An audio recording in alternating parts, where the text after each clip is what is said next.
எசையா புத்தகம் 43 அதிகாரம் 2வது இறைவார்த்தை, நான் உன்னோடு இருப்பேன் என்ற வாக்குறுதியின் வார்த்தைகளுக்காய் நன்றி இயேசுவே.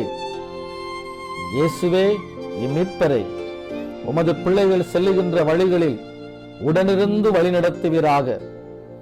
கையீட்டு செய்யும் ஒவ்வொரு காரியத்திலும் உமது இறை பிரசனத்தால் ஆண்டவரே தடைகளை தகர்த்து வெற்றியை சுவைக்க பண்ணுவீராக.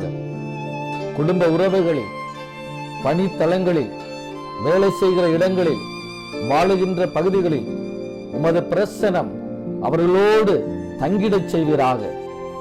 இயேசுவே, நீரே கூட இருந்து ஆசீர்வதிப்பீராக. இயேசு கிறிஸ்துவின் இனிய நாமத்தில் ஒப்புக்கொடுத்து மன்றாடுகிறோம் எங்கள் நல்ல பிதாவே. ஆமேன், ஆமேன், ஆமேன். வாழ்க, மரியே வாழ்க.